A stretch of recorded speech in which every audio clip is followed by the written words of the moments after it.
नमस्कार। आर्थिक गतिविधि समेटेको कार्यक्रम आर्थिक दर्पणमा तपाईलाई स्वागत छ। अनुसा स्मारको आर्थिक दर्पण युगबाणी मिडिया नेटवर्क मार्फत देशभरका विभिन्न रेडियो स्टेशन, काठमाडौँमा रेडियो उपत्यका 87.6 मेगाहर्ज र रेडियो उपत्यका.com.np बाट सुनिरहनु भएको छ। कार्यक्रम आर्थिक दर्पण हरेक हप्ता आइतबारदेखि शुक्रबार बिहान 7:30 बजेदेखि 8 बजेसम्म सुन्न सक्नुहुन्छ। कार्यक्रम सुरु गरौं आर्थिक गतिविधिबाट।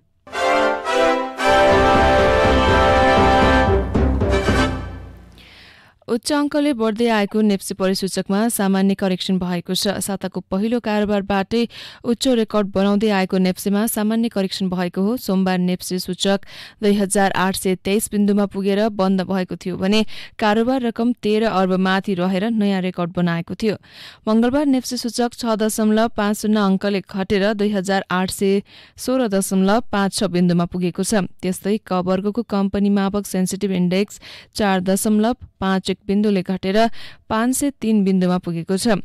शेयर बजार करेक्सन हुँदै बढ्नुलाई सकारात्मक मानिन्छ। बजार बुलिस ट्रेन्डमै रहेकाले करेक्सनपछि बजार पुनः उकालो लाग्ने लगानीकर्ता बताउँछन्। यस दिन कारोबारमा आएका 13 समूहको सूचक मध्ये 7 समूहको सूचक नकारात्मक रहेको छ भने 6 समूहको सूचक सकारात्मक रहेको छ। सबैभन्दा धेरै घट्नेमा वाणिज्य बैंक, विकास बैंक लगानीगत कम्पनीका शेयर रहेका छन्। त्यस्तै हाइड्रो पावर, जीवन बीमा, निर्जीवन बीमा कम्पनीका लगानीकर्ताले सबैभन्दा धेरै नाफा आर्जन गरेका छन्। सबैभन्दा धेरै घट्ने कम्पनीमा multipurpose finance, Miteri development bank, Nepal finance company रहेको छ। सबैभन्दा धेरै बढ्ने कम्पनीमा Varun hydro power, mountain hydro power, Nepal universal power company रहेका छन्।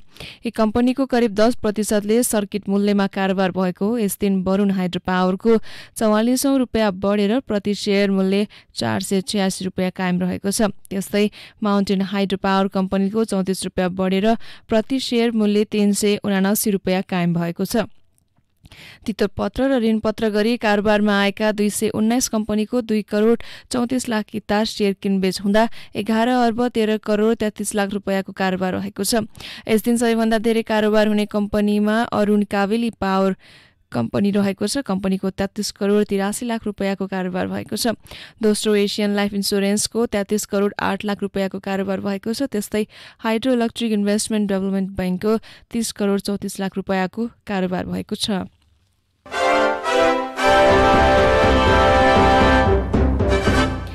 नेपालमै तयार पारिएको अक्सिजन सिलिन्डरको दुवै चरणको परीक्षण सकिएको छ। नेपाल विज्ञान तथा प्रतिष्ठान नास्ट को अगुवाईमा नेपालमा तयार पारेको अक्सिजन सिलिन्डरको दोस्रो परीक्षण पूर्ण रूपमा सफल भएको हो। यसको अगुवाई गरिरहेका नास्टका वरिष्ठ प्राविधिक अधिकृत शङ्ख ढकालले जानकारी दिनुभयो। सिलिन्डरको दोस्रो चरणको परीक्षण सफल भएपछि निजी क्षेत्रलाई पनि व्यावसायिक उत्पादनका लागि खुला गर्ने तयारी भइरहेको उहाँले बताउनुभयो। नास्ट परिसरमा आइतबार राति गरिएको दोस्रो चरणको परीक्षणमा नेपालमा तयार पारेको अक्सिजन सिलिन्डरले थेग्नुपर्ने आवश्यक चापभन्दा 3 गुणा बढी चाप थेगेको ढकालले बताउनु भएको छ। नास्टले पहिलो चरणमा गरेको परीक्षणमा अक्सिजन सिलिन्डरले आवश्यक चाप थेग्न सक्ने प्रमाणित भएको थियो। परीक्षणका क्रममा सिलिन्डरमा राखेको बल्ब लिकेज भएको थियो। पहिलो चरणमा देखिएको समस्या सुधार गरी दोस्रो चरणमा सिलिन्डर परीक्षण गरिएको हो। आइतबार राति 2वटा सिलिन्डरको परीक्षण गरिएको ढकालले जानकारी दिनुभयो। अक्सिजन सिलिन्डरले 150 केजी प्रति वर्ग सेन्टिमिटर चाप प्रेसर खेप्नुपर्ने मापदण्ड छ।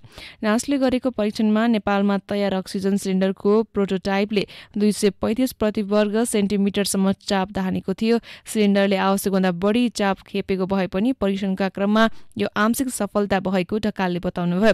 आइतबार राति गरेको दोस्रो चरणको परीक्षणका क्रममा भने सिलिन्डरले 515 प्रति वर्ग सेन्टिमिटरसम्म चाप धानेको थियो। कोभिड-19 को संक्रमण बढेका बेला देशभर अक्सिजन सिलिन्डरको अभाव भएपछि नास्टले सिलिन्डर तयारीका लागि परीक्षण थालेको हो। नास्टले सुरुमा एलपीजी ग्यास सिलिन्डरमा अक्सिजन राख्न सकिने विकल्प अध्ययन गरेको थियो, तर प्राविधिक हिसाबले सम्भव नभएपछि अक्सिजन सिलिन्डरको छुट्टै प्रोटोटाइप तयार पारिएको थियो। एलपीजी ग्यास सिलिन्डरले 15 केजी प्रति सीएम स्क्वायर मात्रै प्रेसर खप्न सक्ने भएकाले प्राविधिक रूपमा यो सम्भव नभएको वरिष्ठ प्राविधिक अधिकृत ढकालले बताउनुभयो। नेपालमा आयात भइरहेको सिलिन्डरकै स्वरूपमा नास्टले 6 mm बाक्लो फलाम प्रयोग गरेर सिलिन्डरको प्रोटोटाइप तयार पारेको हो।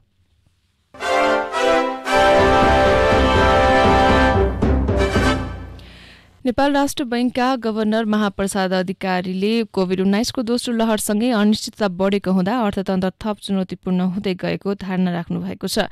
भर्चुअल माध्यमद्वारा जेठ 10 गते सञ्चालित एसियन क्लियरिङ युनियन सञ्चालक समितिको 49औं बैठकलाई सम्बोधन गर्दै गभर्नर अधिकारीले यस्तो धारणा राख्नु भएको हो। उहाँले कोभिडको अघिल्लो लहरबाट प्रभावित व्यापार, पर्यटन, यातायात, उत्पादन र निर्माण क्षेत्र बिस्तारै पुनरुत्थानतर्फ उन्मुख हुँदै थियो। कोभिडको दोस्रो लहरका कारण मुलुकको समष्टिगत अर्थव्यवस्था फेरि अनिश्चिततातर्फ धकेलिएको बताउनु भएको छ। तथापि कोभिड प्रभावित अर्थतन्त्रको पुनरुत्थानको निम्ति थप प्रभावकारी नीतिगत व्यवस्था अवलम्बन गर्दै जाने योजनालाई नेपाल राष्ट्र बैंकले उच्च प्राथमिकतामा राखेको जानकारी गभर्नर अधिकारीले दिनुभयो।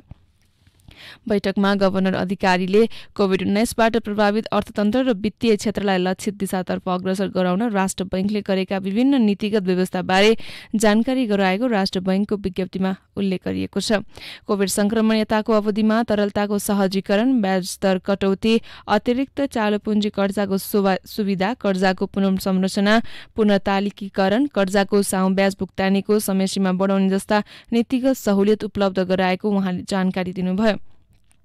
कोभिड-19बाट प्रभावित उद्योग, व्यवसाय, साना तथा मझौला उद्यमको उत्थानको निम्ति कर्जामा सहुलियत दिने गरी पुनर्कर्जा सुविधालाई परिमार्जन गरिएको र पुनर्कर्जा कोषको सीमा बढाएर 5 गुणासम्म पुनर्कर्जा सुविधा उपलब्ध गराउन सक्ने गरी आवश्यक व्यवस्था मिलाएको जानकारी गभर्नर अधिकारीले दिनुभयो। साथै कोभिडबाट प्रभावित पर्यटनसँगै घरेलु, साना र मझौला व्यवसायमा जनशक्तिको तलब ज्याला भुक्तानीको निम्ति नेपाल सरकारको सहयोगमा छुट्टै 50 अर्ब रुपैयाँ कोष बनाएको जानकारी पनि उहाँले दिनुभयो।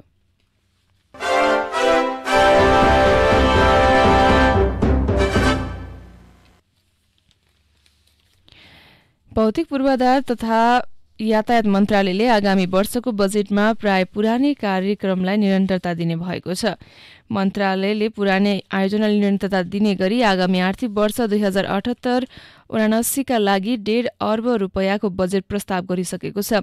यसमा नयाँ कार्यक्रम खासै नरहेको मन्त्रालयले जनाएको छ। यही जेठ 15 मा अध्यादेश मार्फत बजेट ल्याउने तयारी भइरहेको समयमा राष्ट्रिय योजना आयोगले दिएको सीमा सिलिङ अनुसार नै प्रस्ताव पठाइसकेको मन्त्रालयका प्रवक्ता दीप कुमार भट्टराईले बताउनुभयो। आयोगले दिएको सीमा 1 खर्ब 47 अर्ब 64 करोड 4 लाख रुपैयाँ छ। जुन सिलिङ दिएको थियो त्यस अन्तर्गत रहेर हामीले कार्यक्रम प्रस्ताव पठाएका छौं, उहाँले बताउनुभयो। स्वीकृत हुने तयारी छ। अर्थ मन्त्रालयले यसलाई फाइनल गर्दैछ। यसमध्ये 76% कुल बजेटमा एयरमार्किङ सुनिश्चित गरिएको बजेट गरिएको पठाएको थियो। यो भनेको तोकिएका आयोजनामा घटाउन र बढाउन नपाइने बजेट हो, उहाँले बताउनुभयो। जसमा 18 वटा कार्यक्रममा कुल बजेटको 76% निश्चित गरेर पठाएको थियो। यसमा राष्ट्रिय गौरवका आयोजना, सडक, रेलवे लगायत रहेको उहाँको भनाइ छ। बाँकी 24% बजेटले 51 वटा कार्यक्रम हेर्नुपर्छ, जुन रकमले भनेको 35 अर्ब रुपैयाँ मात्र हो, उहाँले थप भन्नुभयो। यस अन्तर्गत पनि महत्त्वपूर्ण कार्यक्रम छन्, त्यसलाई आवश्यकता हुँदाहुँदै पनि पर्याप्त बजेट छुटाउन सक्ने अवस्था भएन। बजेटमा नयाँ कार्यक्रम त्यति नरहेको भट्टराईले बताउनु भएको छ। पुरानै कार्यक्रमभित्र रहेर बजेट प्रस्ताव गरिएको छ। धेरै कार्यक्रम सडक विभाग अन्तर्गतका छन्। सूर्य विनायक धुलीखेल सडक 6 लेनको बनाउने भने नयाँ कार्यक्रम हो। यसको दूरी 22 किलोमिटर रहेको छ। नेपाल सरकारबाटै काम सुरु गर्ने भनेर बजेटमा राखिएको छ। अध्ययन भइसकेकाले आगामी आर्थिक वर्षबाट ठेक्का प्रक्रिया अघि बढाउन समस्या हुने छैन। अन्य गौरवका आयोजनालाई पनि आगामी आर्थिक वर्षमा निरन्तरता दिने जनाइएको छ। ठूला शीर्षकमा मन्त्रालय, सडक विभाग, रेल विभाग, यातायात व्यवस्था विभाग, नेपाल पानी जहाज कार्यालय, काठमाडौँ तराई मधेस द्रुतमार्ग आयोजना, सडक बोर्ड नेपाल सहित 7 वटा विभाजन गरिएको छ। मन्त्रालय अन्तर्गत 30 करोड 33 लाख, सडक विभाग अन्तर्गत 1 खर्ब 18 अर्ब 58 करोड 36 लाख रुपैयाँ बजेट प्रस्ताव गरेको छ। त्यस्तै रेल विभागलाई 9 अर्ब 55 करोड 52 लाख, यातायात व्यवस्था विभागलाई 2 अर्ब 39 करोड, पानी जहाज कार्यालय अन्तर्गत 8 करोड 65 लाख, फास्ट ट्र्याक 8 अर्ब 96 करोड 88 लाख रुपैयाँ बजेट प्रस्ताव गरिएको प्रवक्ता भट्टराईले बताउनुभयो। सडक मर्मत सम्भार भनेर सडक बोर्ड नेपाललाई 7 अर्ब 25 करोड रुपियाँ सहितको बजेट प्रस्ताव पेश गरिएको छ। सिलिङमा रहेर 1 खर्ब 47 अर्ब 53 करोड 74 लाख रुपियाँ प्रस्ताव पेश गरिएको उहाँले बताउनुभयो। बजेटबारे अझै छलफल भइरहेको छ। पेश गरिएको बजेटमा थोरै केही परिवर्तन भए पनि मन्त्रालयको बजेट भने यही नै हो। उहाँका अनुसार चालु आर्थिक वर्ष 2077-78 1 खर्ब 34 अर्ब रुपियाँ बजेट विनियोजन भएका मध्ये जेठ 9 सम्म 39% मात्र भएको पनि मन्त्रालयले जनाएको छ।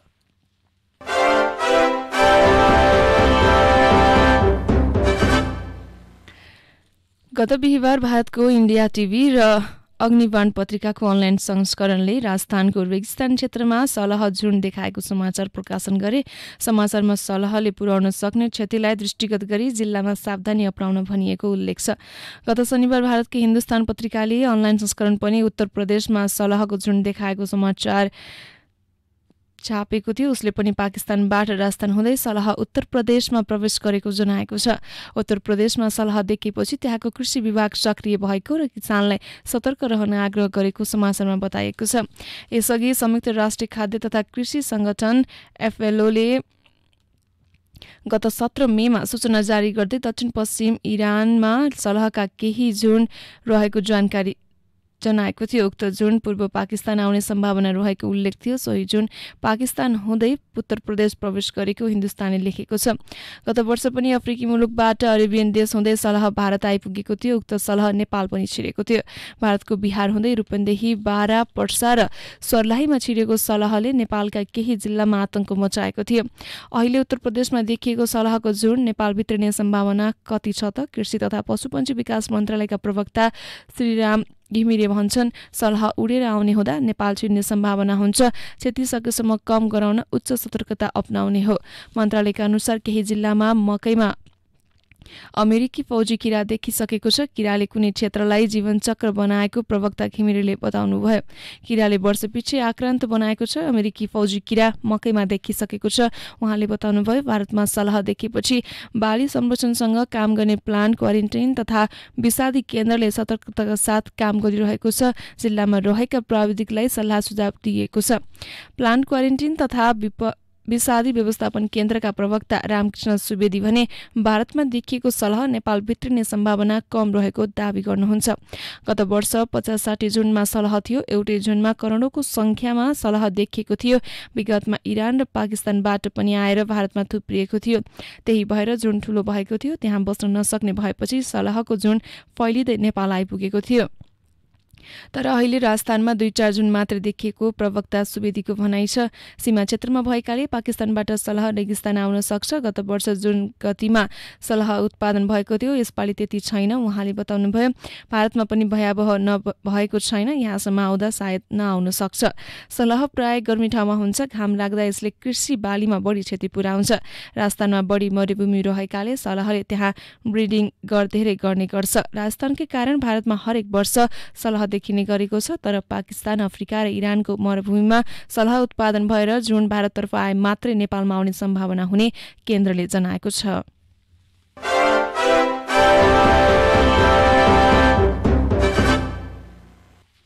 राजस्व भार र आयात निर्यातको दृष्टिले मुलुकको सबैभन्दा ठूलो व्यापारिक नाका वीरगञ्ज स्थित भन्सार कार्यालयबाट हुने राजस्व असुलीमा कमी आएको छ। चालु आर्थिक वर्षको वैशाखमा यो भन्सार कार्यालयको लक्ष्यको 87.80% मात्र राजस्व सङ्कलन गरेको छ। वीरगञ्ज भन्सार कार्यालयको तथ्याङ्क अनुसार वैशाखमा भन्सार महसुल्क, मूल्य अभिवृद्धि कर, अनन्त शुल्क र अन्य गरी यसले 19 अर्ब 44 करोड 58 लाख 97 हजार रुपियाँ सङ्कलन गर्ने लक्ष्य राखिएकोमा 17 अर्ब 84 करोड 57 लाख 92 हजार रुपियाँ असुली गरेको छ। भन्सार महसुल्कतर्फ 7 अर्ब 9 करोड 54 लाख लक्ष्य रहेकोमा 6 अर्ब 22 करोड 97 लाख सङ्कलन गरेको छ। साविकको इनरुवा नाका र नयाँ संरचनामा सञ्चालित एकीकृत जाँच चौकी गरी 2 नाकाको भन्सार राजस्वमा यसमा समावेश गरिएको छ। आर्थिक गतिविधि बाँकी आर्थिक दर्पणमा एकैछिन विश्राम। ओ माय गॉड विनिता, तिम्रो घरमा त अल्ट्राटेक ब्रान्डको सामान मात्रै पो देख्छु। हो नि, हाम्रो घरमा त अल्ट्राटेक ब्रान्डका घरायसी सामानले भरिएको छ। बलियो र टिकाउका साथै भरपर्दो सेवाको लागि ढुक्क छु। त्यही त kitchen chimney, cooking range, oven, fridge, induction चुलो, इन्फ्रारेड चुलो, स्ट्यान्ड फ्यान, वल फ्यान र आरो फिल्टर पनि रहेछ। यो आरो फिल्टरमा त तातो पानी र चिसो पानी पनि आउँछ अनि तरकारी फलफुल पखाल्न डिटक्सिफायर पनि छ। म पनि आजै अल्ट्रा सोरुम जान्छु र सबै सामान लिएर आउँछु। कहाँ जाँदा उचित होला? अल्ट्राका घरैसी सामान देशैभर उपलब्ध छ। नजिकैको डिलर तथा डिस्ट्रिब्युटरमा जाने नि। For more details, visit www.ultragroup.com.np. Phone number 01-411-7043, 411-7143. World Trade Center, 2nd floor, Tripureshwar. For dealer and distributor, 9851 000505, Ultra Group.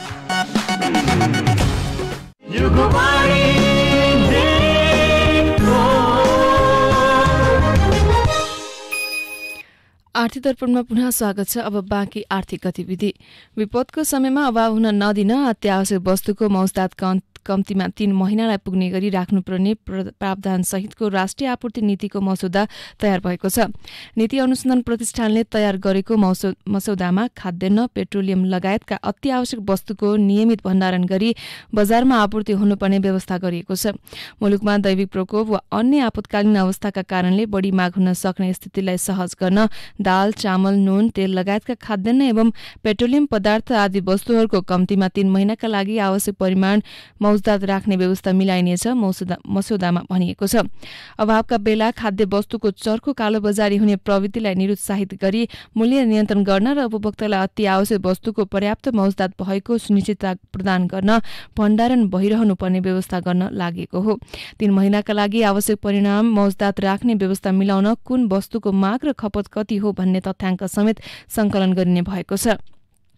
हाल दैनिक उपभोग्य वस्तुको माग र खपतबारे यकिन तथ्याङ्क छैन। त्यसैले विपदका बेला व्यवसायले कृत्रिम अभाव खडा गरी मूल्य र गुणस्तरमा उपभोक्तालाई ठगी गर्दै आएका छन्। भण्डारण गृह वृद्धिका लागि प्रदेश तथा स्थानीय तहमा निजी तथा सार्वजनिक संस्थाहरू परिचालन गरी गोदामगृह बनाउन सक्ने व्यवस्था गरिएको छ। पेट्रोलियम पदार्थको मौजदात सुनिश्चित गर्न पाइपलाइन विस्तार, भण्डारण गृह तथा ग्यास बोटलिङ प्लान्ट निर्माण गर्नुपर्ने उल्लेख गरिएको छ। पेट्रोलियम पदार्थको आपूर्ति व्यवस्थालाई लागत प्रभावकारी बनाउन आयल निगम लिमिटेड मार्फत आवश्यक स्थानमा पेट्रोलियम पदार्थ ढुवानी गर्ने पाइपलाइन विस्तार गरी भण्डारण क्षमता वृद्धि तथा ग्यास बोटलिङ प्लान्ट स्थापना गरिनेछ मसौदामा भनिएको छ। मसौदामा अत्यावश्यक वस्तुको आपूर्ति प्रणाली सुधार गर्न उपभोक्ता संघ-संस्था, नागरिक समाज, निजी तथा सहकारी क्षेत्रको संलग्नतामा अनुगमन र नियमन कार्य प्रभावकारी बनाउने उल्लेख छ। तर हाल जारी उपभोक्ता संरक्षण ऐनले भने कर्मचारीलाई मात्र बजार अनुगमनको जिम्मा दिएको छ। ऐनको कमजोरीलाई सुधार गरेर सर्वपक्षीय टोलीबाट बजार अनुगमन गर्नुपर्ने नीतिगत व्यवस्था गर्न लागि हो। सरकारले अत्यावश्यक वस्तुको सूची समेत हेरफेर गर्नुपर्ने प्रस्ताव मसौदामा गरिएको छ। आवश्यक सेवा सञ्चालन ऐन 2014 ले तोकेका अत्यावश्यक वस्तुको सूची हेरफेर गर्ने र आवश्यक परेका बेला मूल्यमा समेत हस्तक्षेप गरी सरकारी निकायले नै उपभोक्तालाई सजिलो हुने गरी वस्तु तथा सेवाको अधिकतम खुद्रा बिक्री मूल्य तोक्नुपर्ने मसौदामा उल्लेख छ।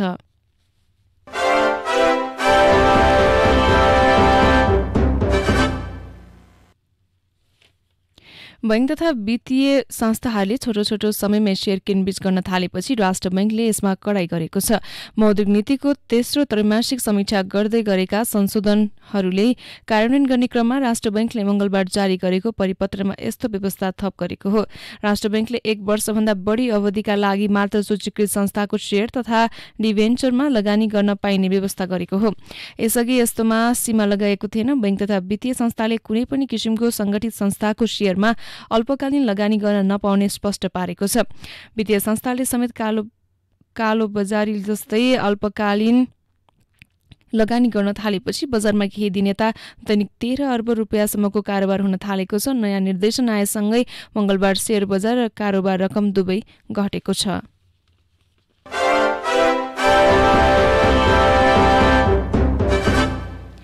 गण्डकी प्रदेशमा पछिल्लो 10 महिनामा 36.83% बजेट खर्च भएको छ। प्रदेश सरकारले आर्थिक वर्ष 2077-78 मा 35 अर्ब 72 करोड 12 लाख बजेट विनियोजन गरेकोमा आर्थिक वर्षको 10 महिना अर्थात् वैशाख मसान्तमा 36.83 7% बजेट खर्च गरेको गण्डकी प्रदेश कोष तथा लेख नियन्त्रण कार्यालयले जनाएको छ। यस अवधिमा प्रदेश सरकारले चालुतर्फ 31.8 र पुँजीगततर्फ 40.11% बजेट खर्च गरेको प्रदेश लेखा नियन्त्रण इन्द्रप्रसाद पौडेलले जानकारी दिनुभयो।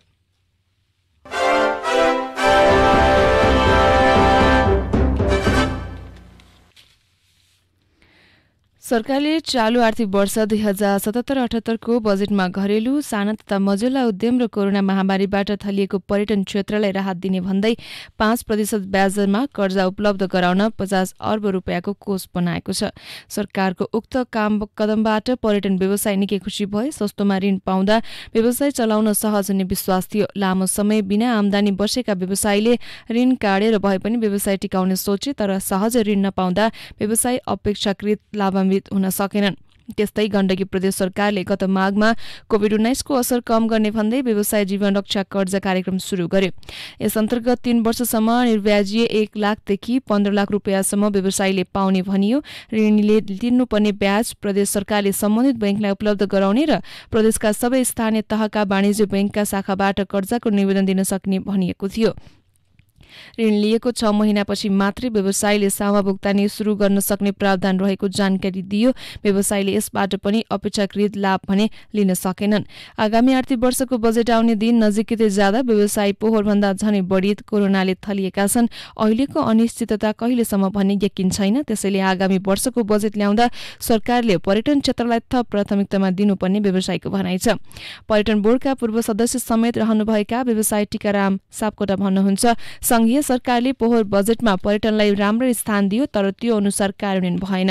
गण्डकी प्रदेश सरकारको कर्जा कार्यक्रम पनि प्रभावकारी हुन सकेन। पर्यटन व्यवसायीले अपेक्षाकृत लाभ लिन पाएनन्। व्यवसायीले सरकारी कर्जा सहज नपाउनु झन्झटिलो प्रक्रिया मुख्य कारण रहेको सापकोटाले बताउनुभयो। बजेटमा उल्लेख गरिन्छ त्यो अनुसार नीति बन्दैन अनि घोषणामै सीमित हुन्छ। सापकोटाले थप बताउनुभयो, संघीय र प्रदेश सरकारले ल्याएका कार्यक्रम हेर्दा साह्रै नै व्यवसायमुखी देखिन्छन्। कार्यान्वयनमा आउँदैनन्। 10 देखि 15% व्यवसायीले मात्र यो कर्जा लिएका हुन्छन्। व्यवसायीलाई ऋण लिन उत्साही बनाउने नीति नबनेको उहाँको भनाइ छ। घोषणा भयो, कार्यान्वयन पक्ष निकै कमजोर छ, सापकोटा बताउनुहुन्छ। बैंक तथा वित्तीय संस्थाको ढिलासुस्ती र झन्झटिलो प्रक्रियाले व्यवसायीले राहत पाउन नसकेको उहाँले बताउनुभयो। उहाँले आगामी आर्थिक वर्षको बजेटमा पर्यटन व्यवसायको ऋणको किस्तामा रेसिड्युअल गरिदिनु पर्ने बताउनु भएको छ। किस्ता र ब्याज तिर्न सकिने अवस्था छैन। किस्ता तिर्न नसक्दा बैंकले व्यवसायी नै लिलाम गरिदिने त्रास छ। त्यसैले अब बैंकले लिलाम गर्न नमिल्ने व्यवस्था हुनुपर्छ। किस्ता तिर्ने अवधि लम्बाइदिने हो भने केही सहज हुने उहाँको भनाइ छ। त्यसबाहेक ऋणको ब्याजदर बढीमा 5% हुनुपर्ने उहाँले बताउनुभयो। बैंकले प्रभाव गर्ने पूर्ण कर्जाको कम्तीमा 10% पर्यटन क्षेत्रमा अनिवार्य गरिदिने हो भने बल्ल व्यवसायलाई सहज हुने उहाँको भनाइ छ। व्यवसायलाई कर छुट दिएर भए पनि बचाउनु पर्ने उहाँ बताउनुहुन्छ। स्थानीय सरकारले लिने एकीकृत सम्पत्ति कर, विद्युतको डिमान्ड शुल्क लगायतका कुरामा पनि छुट दिन सकिने उहाँ थप्नुहुन्छ। सापकोटाका अनुसार गण्डकीमा मात्र पर्यटनमा 5 खर्ब रुपियाँ लगानी हुन्छ। यहाँ झण्डै 75,000 मजदुर कार्यरत छन्। कोरोना महामारीले झण्डै 25% साना तथा मझौला लगानीकर्ता पलायन भएको उहाँको अनुमान छ।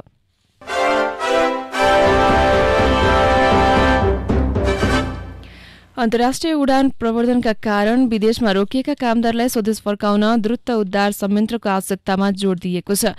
मंगलबार ओपन सोसाइटी फाउन्डेशनको सहयोगमा मानव अधिकारका लागि जनमञ्चले आयोजना गरेको कार्यक्रममा वक्ताहरूले यस्तो माग गरेका हुन्।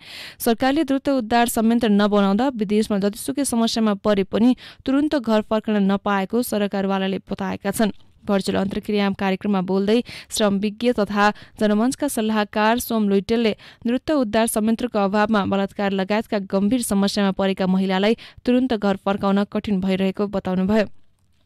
विदेशमा समस्यामा परेकालाई उद्धार गर्न नेपालको कानूनले व्यवस्था गरे पनि कार्यान्वयन फितौलो भएको विज्ञहरूले बताउँदै आएका छन्।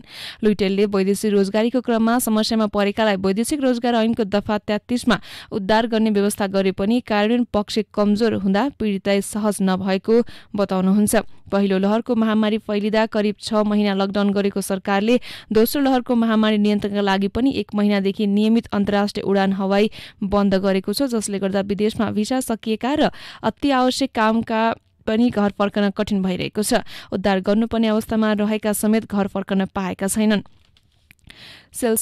सेल्समका सहायक निर्देशक जीवन बानियाले द्रुत उद्धार संयन्त्रको आवश्यकता देखिएको उल्लेख गर्दै गन्तव्य मुलुकसँग दौत्य सम्बन्ध हुँदादेखि नै सरकारले यसमा ध्यान दिनुपर्ने बताउनुभयो। उहाँले समस्यामा परेकालाई उद्धार गर्न वैदेशिक रोजगार बोर्डलाई आर्थिक स्रोत सम्पन्न बनाउन आवश्यक रहेको धारणा राख्नुभयो।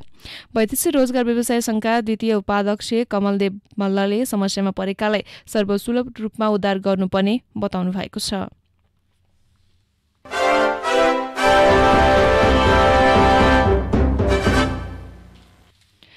काठमाडौँ उपत्यकाका 3 काठमाडौँ, ललितपुर र भक्तपुर जिल्ला प्रशासनले पूर्वाधार निर्माण कार्यमा रोक लगाउनुका साथै निर्माण सामग्री ढुवानीमा पनि प्रतिबन्ध लगाएको छ।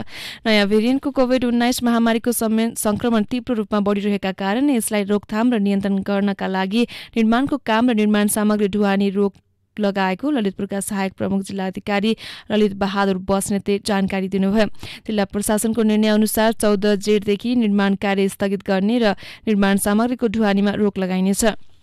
अहिलेको भेरिएन्ट अत्याधिक संक्रमण भएकाले पनि प्रशासनले लिएको निर्णय सही रहेको महासंघको भनाइ छ। तर यो समयमा हुने पुलको ढलान, नदीजन्य रोकथाम लगायतका कामको भने असर पुग्ने अध्यक्ष सिंहले बताउनुभयो। अघिल्लो वर्ष केही सतर्कता अपनाएर काम गरेको र कामदारमा खासै असर देखिएको थिएन। यसपटक भने जति नै मापदण्ड अपनाए पनि बस्न नसकेको उहाँको भनाइ छ। यसपटक अघिल्लो वर्ष जस्तो मजदुरको बिचल्ली भने नभएको निर्माण व्यवसायीहरूको भनाइ छ। नेपाल निर्माण व्यवसाय महासंघका अनुसार निर्माणाधीन कार्यलाई प्रशासनले स्थगित गर्नु अघि नै धेरैजसो आयोजनाको काम ठप्प भइसकेको जानकारी दिनुभयो।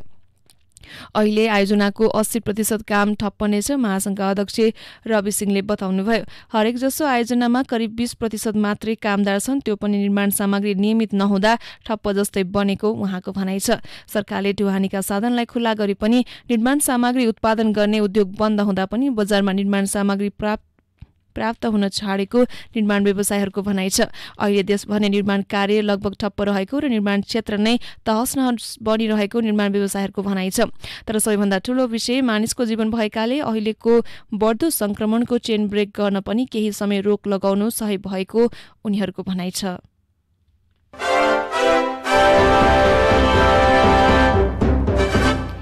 यिनै सामग्रीसँगै हामी कार्यक्रमको अन्तिममा आइपुगेका छौं। आर्थिक दर्पणमा आज हामीले विभिन्न आर्थिक गतिविधि सुनायौं। आर्थिक दर्पणमा भोलि फेरि बिहान 7:30 बजे तपाईँ हाम्रो भेट हुने नै छ। त्यतिन्जेलसम्मका लागि अनुसा स्वान बिदा हुन्छु। नमस्कार।